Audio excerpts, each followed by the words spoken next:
Today we're going to talk a little bit about macros. Not a detailed explanation, but rather an introduction. What they are, why you might use them, and how to get started. Let's take a look. So macros are really just about shortcuts. They're buttons you make to make a process easier in a game. Why would you use them? Well, a lot of that comes down to speed, ease, and very often due to real estate space, how much screen space you have. So in this combat section popping up here, we have our dwarf Brendel, who is about to be engaged with a couple of goblins, and he and his buddy Volok have to fight this off. So of course the DM has asked for an initiative. So Brendel here has to open his character sheet. Now in a previous video I showed you this trick, but if you do Alt and double click on your token, it'll open your character sheet. Then you have to select initiative, click that, and it'll roll your initiative and add you to the initiative order. Brendel rolled pretty slow. Then when you're done, you get rid of your character sheet so you can see the screen again. You can do that with just clicking on the header bar. All that's great. However, there are quicker ways to do these things that you can set up that are called macros. So first, what we're going to do is talk about how to activate the macro bar. Up in the chat window here, you have what's called the collection tab. It's right next to settings. It's the three lines with dots. If you select that, you'll see the top section is called macros. And you'll see a little checkbox called show macro quick bar. Select that to turn it on. What you're going to notice is that the names down here in the bottom left move up just a little bit. That's to give you room because that quick bar is going to go there. But we haven't created any macros yet.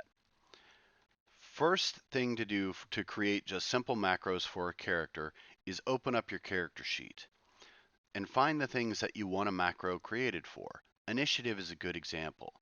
If you hover over initiative so you get the word initiative turns red, that's normally your link to roll. But if you grab that and drag it down under the names to the bottom left, you'll see a spot open. And boom, a little button appears there with the name of the character and initiative. It's kind of a long, ugly name, so you can right click, select rename, name it to whatever you want, just initiative or even just init if that's what you prefer, just to save space. Click OK. You can also change the color there with a right click. So initiative is starting of combat, so we're going to go nice bright green.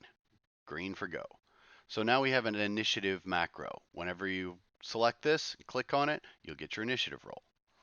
Let's also do some combat ones.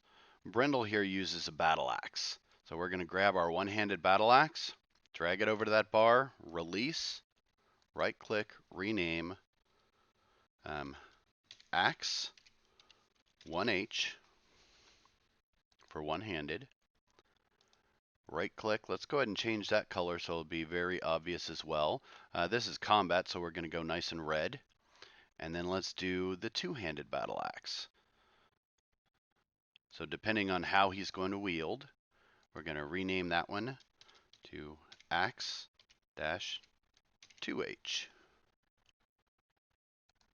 And we're going to color that one also red. All that is up to you. You can do this with all sorts of things. Maybe we want to add a perception check, so let's drag that down there. Right click, rename,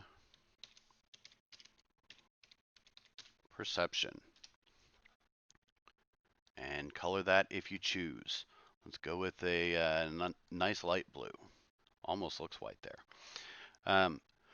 Once you have all those done, you don't have to have your character sheet open to utilize those roles anymore. So I could close the character sheet and from Brendel, just select the macro to get the effect. So if Brendel moved up to attack this goblin on his turn, I could just select, boom, axe one-handed, and it rolls.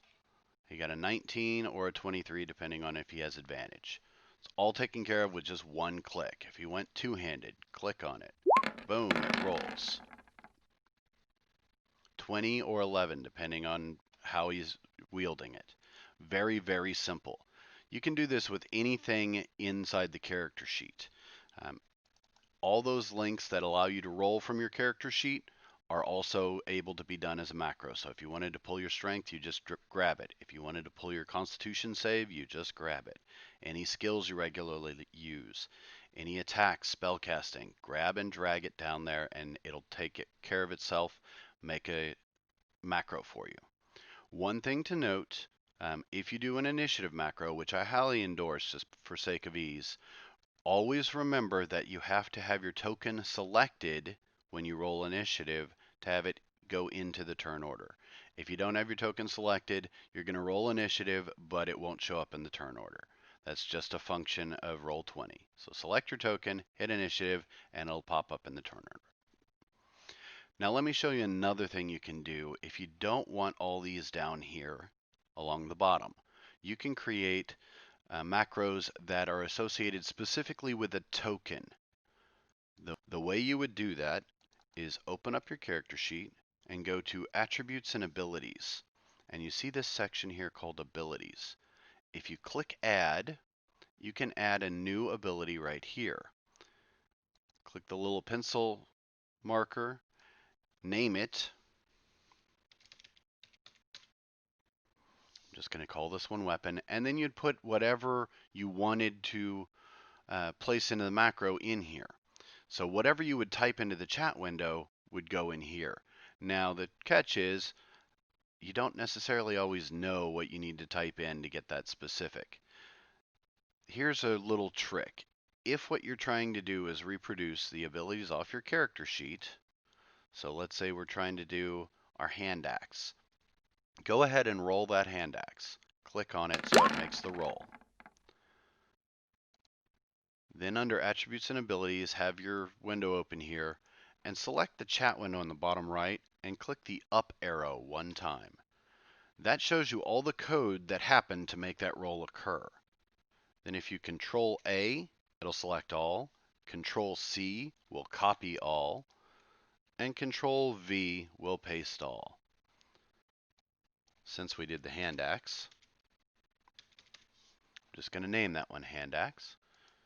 Check, it's done. Now I have the option Show in Macro Bar, which would appear down at the bottom, or Show as Token Action. And if I select Show as Token Action, it will appear up at the top. So once that's done, close out my window, my character sheet, select off your token. Now every time you select that token moving forward, you get a little pop-up over here, Hand Axe. If you click Hand Axe, there you go. Now, why would you use one over the other? In a lot of cases, this is preference. If you are a player, maybe it's easier for you just to keep them all in the macro bar on the bottom. However, as a GM, you might want to associate certain macros to certain specific tokens.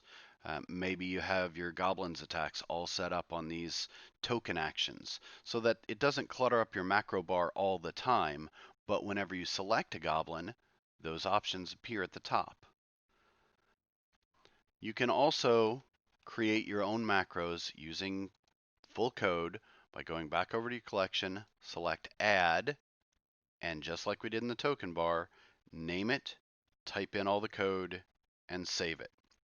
It will give you the option of Show in Bar right there. There are a lot of really great videos out there on doing detailed macro construction.